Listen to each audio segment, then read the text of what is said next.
بسم اللہ الرحمن الرحیم۔ سیلی نوش کو نوشی نے اپنا ہمراز اور ہمدرد تو بنا لیا تھا اور اسے بتا دیا تھا کہ خامون چاہتا ہے کہ نوشی اس کے ساتھ رات گزارے، لیکن اسے پوری طرح یقین نہیں آیا تھا کہ سیلی نوش اس کے حق میں مخلص ہے یا نہیں۔ لیکن ڈوبتے کو تنکے کا سہارا ڈھونڈنے والی بات تھی۔ اس نے یہ خطرہ مول لے لیا کہ ایک ایسے شخص کو اعتماد میں لے لیا جو بدو تھا اور ہمون کی جادوگری کو مانتا تھا۔ یہ شخص سیلی نوش اسے دھوکہ دے سکتا تھا، اور یہ خطرہ بھی کہ نوشی پر اس کی بھی نیت خراب ہو سکتی تھی۔ مختصر یہ کہ نوشی کا لاپتہ ہو جانا صاف نظر آ رہا تھا۔ نوشی وہاں سے اٹھی اور اپنے خیمے کی طرف چل دی۔ نوشی اور اس کے منگیتر کا خیمہ سیلی نوش کے خیمے کے قریب ہی تھا، لیکن نوشی ذرا چکر کاٹ کر اپنے خیمے کی طرف جا رہی تھی۔ سیلی نوش سیدھا اپنے خیمے میں آ گیا۔ نوشی نے ابھی آدھا راستہ ہی طے کیا تھا کہ اچانک اس کا منگیتر اس کے سامنے آ گیا۔ اس کی آنکھ کھلی تو نوشی کو غائب پایا اور اس کے پیچھے خیمے سے نکل گیا تھا۔ رات چاندنی تھی، اس لیے اس نے نوشی کو سیلی نوش کے ساتھ دیکھ لیا تھا۔ آدھی رات کے وقت اس بدو کے پاس کیوں گئی تھی؟ منگیتر نے حکم کے لہجے میں پوچھا۔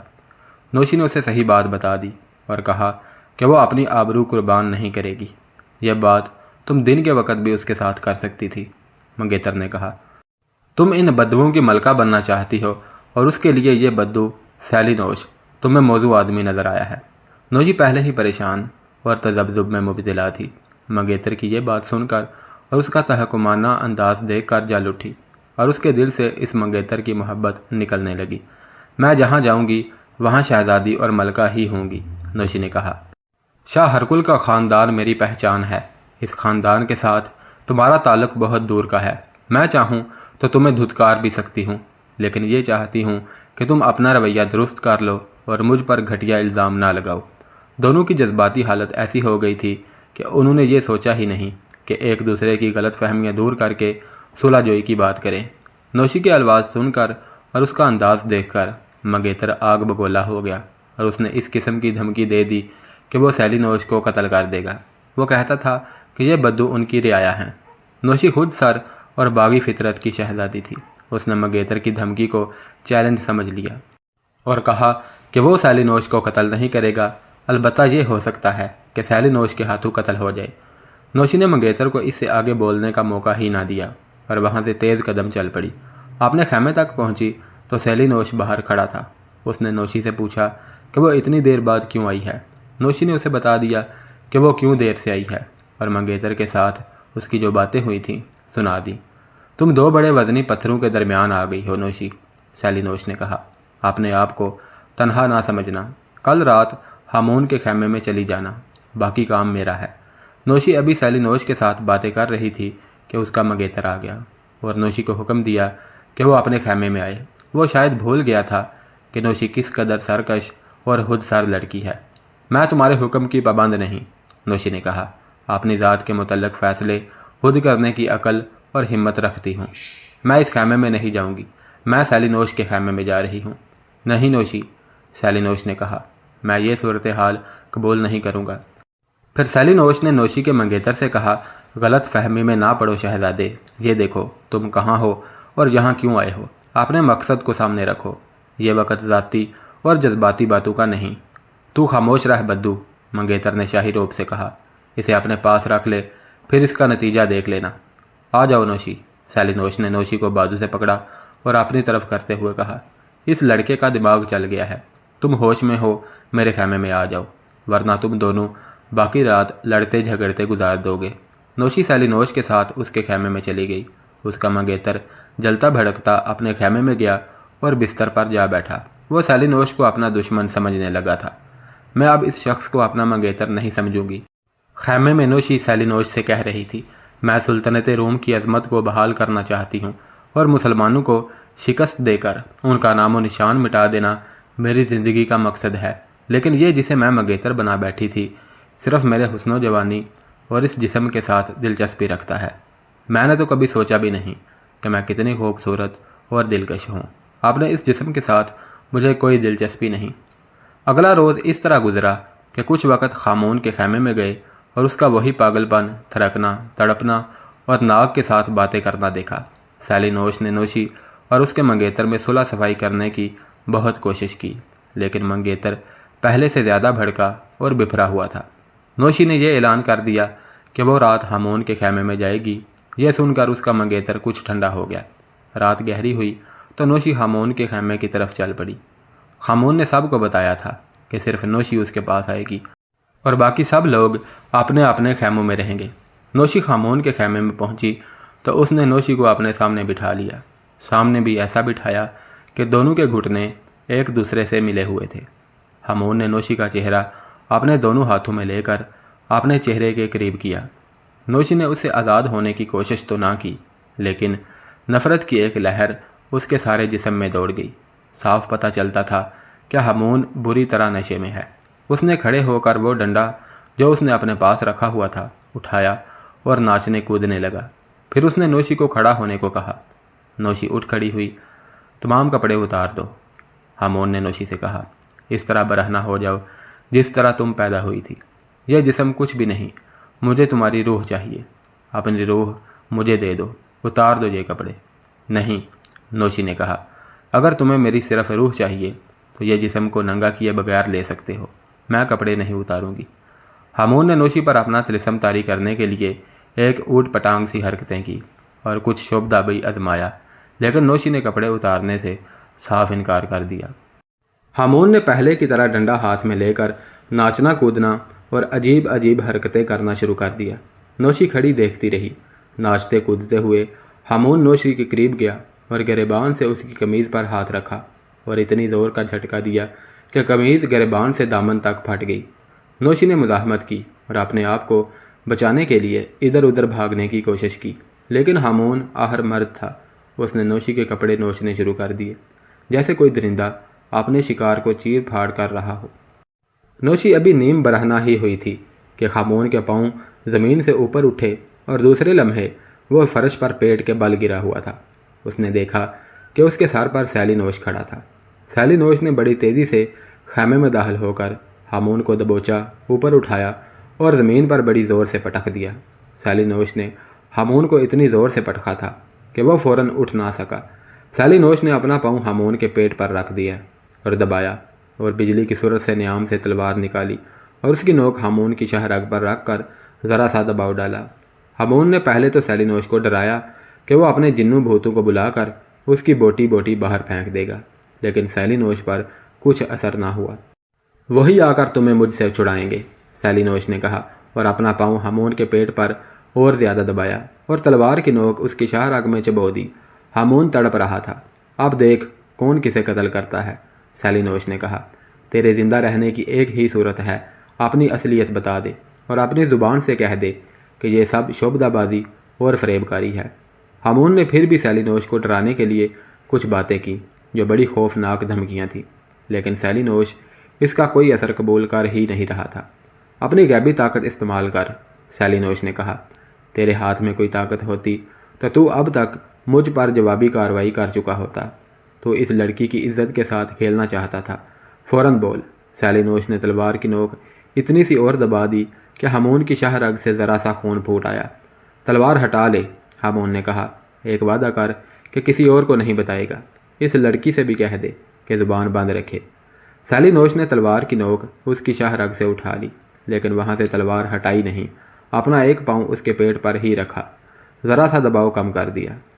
پھر سیلی نوش نے اسے یقین دلایا کہ اس کا راز کسی کو معلوم نہیں ہوگا اور یہ لڑکی تو یہاں سے چلی جائے گی۔ یہ بھی سوچ لے کہ یہ شاہی خاندان کی لڑکی ہے، اگر تو نے جھوٹ بولا تو یہ تجھے بہت ہی بری موت مروائے گی، لیکن اس سے پہلے میری تلوار تیری شاہ رگ کاٹ چکی ہوگی۔ تو ٹھیک سمجھا ہے، ہامون نے کہا۔ میں صرف جادو کے کرتب دکھا سکتا ہوں اور یہ صرف شعبدہ بازی ہے۔ میں جو اچھل کود اور دوسری حرکتیں کرتا ہوں ان کا مطلب صرف یہ ہوتا ہے کہ لوگ مجھ سے متاثر بھی ہوں اور خوف زدہ بھی۔ مجھے کیا ملتا ہے؟ قبیلوں کے سردار بھی یہاں آ کر میرے قدموں میں بیٹھتے ہیں، مجھے عیش و عشرت کا سامان مہیا کرتے ہیں۔ جب بھی میں ایک لڑکی کی فرمائش کرتا ہوں تو کوئی نہ کوئی سردار چن کر ایک خوبصورت لڑکی میرے پاس بھیج دیتا ہے۔ تو ناگ سے سوال پوچھتا تھا، سیلی نوش نے پوچھا۔ کیا ناگ جواب دیتا تھا یا وہ باریک اور کانپتی ہوئی آواز کس کی تھی؟ وہ میری ہی بدلی ہوئی آواز تھی، ہامون نے جواب دیا۔ یہ کوئی دیکھتا ہی نہیں کہ اس وقت میری پیٹھ خیمے میں بیٹھے ہوئے لوگوں کی طرف ہوتی ہے اور منہ ناگ کی طرف۔ کوئی بھی نہیں جان سکتا کہ باریک اور کانپتی آواز میری ہوتی ہے، اور وہ جو دیے بجھ کر اپنے آپ ہی جل اٹھے تھے، یہ میری شعبدہ بازی ہے۔ ہامون نے جواب دیا، میں ایسے کئی اور کرتب دکھا سکتا ہوں۔ میں خوبصورت لڑکیوں کا شکاری ہوں۔ یہ لڑکی ایسی ہے کہ میں سب کچھ بھول گیا اور اس لڑکی کو حاصل کرنے کا ارادہ کر لیا۔ تم نہ آ جاتے تو میرا ارادہ پورا ہو جاتا۔ تو غلط سمجھا ہے، سیلی نوش نے کہا۔ اس لڑکی نے مجھے کل بتا دیا تھا کہ تو کیا چاہتا ہے۔ یہ لڑکی اپنی آبرو دینے پر کسی قیمت پر رضامند نہیں تھی، اور اس نے مجھے کہا کہ میں اسے تجھ سے بچا لوں۔ اسے آج میں نے بھیجا اور خیمے کے پاس کھڑا رہا اور پردے سے اندر دیکھتا رہا اور عین موقع پر تجھے پکڑ لیا۔ میں حیران ہوں، تم نے ایسا کیوں کیا؟ ہامون نے کہا۔ اس کی عزت کا خیال تو اس کے منگیتر کو ہونا چاہیے تھا، لیکن اس نے تم سے الگ ہو کر اور میرے پاس آ کر کہا تھا کہ اس لڑکی کو ایک چھوڑو، 2 راتیں اپنے پاس رکھو۔ اپنا یہ وعدہ پورا کرو کہ تم اسے ملکہ اور مجھے بادشاہ بنا دو گے، اور شہنشاہ ہرکل ہمیں مصر کا کچھ حصہ دے دے گا جہاں ہماری بادشاہی ہوگی۔ سیلی نوش نے لڑکی کی طرف اور لڑکی نے سیلی نوش کی طرف دیکھا۔ میں تجھے جینے کا حق نہیں دے سکتا، سیلی نوش نے کہا۔ تو سیدھے اور بے سمجھ لوگوں کے ساتھ فریب کاری کر رہا ہے اور ان کی بیٹیوں کی عزت کے ساتھ کھیل رہا ہے۔ یہ کہہ کر سیلی نوش نے تلوار کی نوک ہامون کی شاہ رگ پر رکھ کر اتنا دباؤ ڈالا کہ تلوار ہامون کی گردن میں سے گزر کر زمین میں چلی گئی۔ سیلی نوش نے تلوار نکالی اور ایک بار پھر شاہ رگ میں اتار کر تلوار اپنی طرف کھینچی اور گردن میں لمبا کٹ دے دیا۔ اپنا پاؤں ہامون کے پیٹ سے ہٹایا اور پیچھے ہٹا۔ ہامون ذبح کیے ہوئے بکرے کی طرح تڑپنے لگا اور اس کی گردن سے خون کا فوارہ پھوٹ آیا۔ چلو نوشی، سیلی نوش نے تلوار نیام میں ڈال کر کہا، اسے تڑپ تڑپ کر مرنے دو۔ سیلی نوش اور نوشی خیمے سے نکل آئے۔ میں منگیتر کے پاس نہیں جانا چاہتی، باہر آ کر نوشی نے کہا۔ تم بتاؤ میں کیا کروں؟ یہ تو تم جانتے ہو میں اس طرف کیوں آئی تھی۔ یہاں معاملہ ہی کچھ اور ہو گیا۔ تم تو میرے ساتھ نہیں رہ سکتے، ملازم میری کوئی مدد نہیں کر سکتا۔ منگیتر کو میں نے دیکھ لیا ہے کہ اسے میرے عزم اور میرے جذبے کا کوئی احساس نہیں۔ اسے میرے حسن اور جسم کے ساتھ دلچسپی ہے۔ یہ مجھے گمراہ اور خراب کر سکتا ہے، میرا ساتھ نہیں دے سکتا۔ میری بات مانو، سیلی نوش نے کہا۔ جو عزم لے کر آئی تھی اس میں تم کامیاب نہیں ہو سکو گی۔ وہ بدو جو مسلمانوں کے ساتھ جا ملے ہیں وہ کچھ اور قسم کے لوگ ہیں، یہ ان سے مختلف ہیں۔ ان سے دور ہی رہو تو اچھا ہے۔ تم واپس چلی جاؤ۔ کیا تم میرے ساتھ چل سکتے ہو؟ نوشی نے کہا۔ میں اتنا ڈر گئی ہوں کہ اکیلے جاتے خوف آتا ہے۔ تم چلو، میں تمہیں انعام دلاؤں گی کہ حیران رہ جاؤ گے۔ میں نے تمہیں اس شیطان سے کسی لالچ میں آ کر نہیں بچایا، سیلی نوش نے کہا۔ یہ میرا ذاتی ہلاک ہے اور اسے میں اپنا فرض سمجھتا ہوں۔ تمہیں تمہارے باپ تک پہنچانے جاؤں گا تو بھی اپنا فرض سمجھ کر جاؤں گا۔ تو پھر ابھی چلتے ہیں، نوشی نے کہا۔ میرے منگیتر کو بھی پتہ نہ چلے اور میرے ملازم کو بھی۔ میں ذرا ادھر جا کر رک جاتی ہوں، تم اپنا اور میرا گھوڑا لے آؤ۔ سیلی نوش واپس ہامون کے خیمے میں گیا۔ ہامون بے حس و حرکت پڑا تھا۔ اس کی آنکھیں کھلی ہوئی تھیں اور ان آنکھوں سے زندگی کی چمک ختم ہو چکی تھی۔ سیلی نوش نے اسے حقارت سے دیکھا اور خیمے سے نکل آیا۔ اس نے نوشی سے کہا کہ وہ کچھ دور جا کر اس کا انتظار کرے اور خود اپنے خیمے میں چلا گیا۔ سیلی نوش اور بدو ملازم ایک ہی خیمے میں ٹھہرے ہوئے تھے۔ گھوڑے خیموں سے کچھ دور بندھے ہوئے رہتے تھے اور ان کی زینیں خیموں میں رکھی ہوئی تھیں۔ سیلی نوش نے اپنے خیمے میں جا کر ملازم کو دیکھا، وہ گہری نیند سویا ہوا تھا۔ سیلی نوش نے اپنی اور ملازم کی زین اٹھائی۔ 2 زینوں کا وزن زیادہ تھا، لیکن سیلی نوش نے یہ وزن اٹھا لیا اور دبے پاؤں خیمے سے نکل گیا۔ گھوڑوں تک پہنچا، اپنے اور ایک اور گھوڑے پر زین کسی، اپنے گھوڑے پر سوار ہوا اور دوسرے گھوڑے کی باگ پکڑ لی اور اس جگہ جا پہنچا جہاں نوشی اس کے انتظار میں کھڑی تھی۔ نوشی گھوڑے پر سوار ہوئی اور دونوں چل پڑے۔ کوئی بات کرو سیلی نوش، نوشی نے کہا۔ چپ نہ رہو، تمہاری خاموشی مجھے ڈرا رہی ہے۔ میں تو تمہیں بہت ہی دلیر اور نڈر لڑکی سمجھا تھا نوشی، سیلی نوش نے کہا۔ تمہیں جس کا ڈر تھا اسے تمہارے سامنے قتل کر آیا ہوں، اس سے تم بچ کر نکل آئی ہو۔ اپنے منگیتر کا تمہیں ڈر نہیں ہونا چاہیے، وہ تمہارا منگیتر ہے، دشمن نہیں۔ جتنی دیر میں اسے پتہ چلے گا کہ تم لاپتہ ہو ہم بہت دور پہنچ چکے ہوں گے۔ اسے یہ تو معلوم ہی نہیں ہو سکے گا کہ ہم کس طرف نکل گئے ہیں۔ ہو سکتا ہے اسے یہ شک ہو کہ میں تمہیں زبردستی یا ورگلا کر اپنے ساتھ لے گیا ہوں۔ اگر ایسا ہوا تو وہ بدوؤں کے خیموں اور جھونپڑوں میں ہمیں ڈھونڈتا پھرے گا۔ پہلے تو وہ ہامون جادوگر کے خیمے میں جائے گا، نوشی نے کہا۔ خون میں ڈوبی ہوئی اس کی لاش دیکھے گا تو اسے شک نہیں یقین ہو جائے گا کہ تم ہامون کو قتل کر کے مجھے اپنے ساتھ لے گئے ہو۔ وہ ہمارے پیچھے نہیں آئے گا، سیلینوش نے کہا۔ ویسے بھی اس سے نہ ڈرو، باقی رہا مجھ سے تمہارا ڈرنا بجا ہے۔ میرے پاس ایسا کوئی ذریعہ نہیں جس سے تمہارے دل سے اپنا ڈر نکال سکوں۔ یہ ڈر اس وقت تمہارے دل سے نکلے گا جب میں تمہیں تمہارے ماں باپ تک پہنچا دوں گا۔ میں نے پہلے بھی کہا تھا سیلینوش، نوشی نے کہا۔ اب پھر کہتی ہوں کہ مجھے میرے ماں باپ کے پاس پہنچا دو گے تو بے بہا انعام دلاؤں گی۔ ایک کام اور کرنا ہے، میرے ماں باپ کو یہ سارا واقعہ سنانا۔ میں نے سنایا تو شاید یقین نہ کریں۔ اس منگیتر کے متعلق بھی بتانا کہ یہ کس نیت کا آدمی ہے اور اس نے اپنی نیت کا اظہار کس طرح کیا تھا۔ یہ تو بتاؤں گا ہی نوشی، سیلینوش نے کہا، لیکن بار بار انعام کا نام نہ لو۔ مجھے کوئی انعام نہیں چاہیے، میں نے اپنا انعام وصول کر لیا ہے۔ اور کیا کہا؟ نوشی نے اس کی بات کاٹتے ہوئے گھبرائے ہوئے لہجے میں پوچھا۔ کیا تمہارا یہ مطلب تو نہیں کہ تم نے مجھے انعام کے طور پر وصول کر لیا ہے؟ کیا تم مجھے میرے ماں باپ کے پاس نہیں لے جا رہے؟ بے وقوف لڑکی، سیلینوش نے کہا، میری پوری بات تو سن لو۔ میں بدو نہیں ہوں اور میں عیسائی بھی نہیں۔ پھر کیا ہو؟ مسلمان، سیلینوش نے جواب دیا۔ میں مصری نہیں، عربی ہوں، اور میرا نام سیلینوش نہیں عباس بن طلحہ ہے۔ تمہارے دل میں مسلمانوں کے خلاف نفرت بھری ہوئی ہے۔ میں جب تمہیں تمہارے ٹھکانے پر پہنچا دوں گا تو بتانا کہ مسلمان کیسے ہوتے ہیں اور ان کا کردار کیا ہے۔ یہ نہ سمجھنا کہ میں ہی ایک اچھا مسلمان ہوں۔ میری جگہ کوئی اور مسلمان ہوتا تو وہ بھی یہی کرتا جو میں نے کیا ہے۔ یہ میرے مذہب کا حکم ہے جسے ہم اللہ اور رسول اللہ صلی اللہ علیہ وسلم کا حکم سمجھتے ہیں۔ نوشی کی حیرت زدگی کا یہ عالم کہ اس نے گھوڑا روک لیا اور عباس بن طلحہ کو یوں دیکھنے لگی جیسے وہ کسی اور ہی جہاں کی مخلوق ہو۔ عباس کچھ آگے نکل گیا تھا۔ اس نے دیکھا کہ نوشی اس کے ساتھ نہیں تو اس نے گھوم کر دیکھا۔ نوشی گھوڑا روک کر اسے دیکھ رہی تھی۔ اس کے چہرے پر حیرت زدگی اور تذبذب کا تاثر تھا۔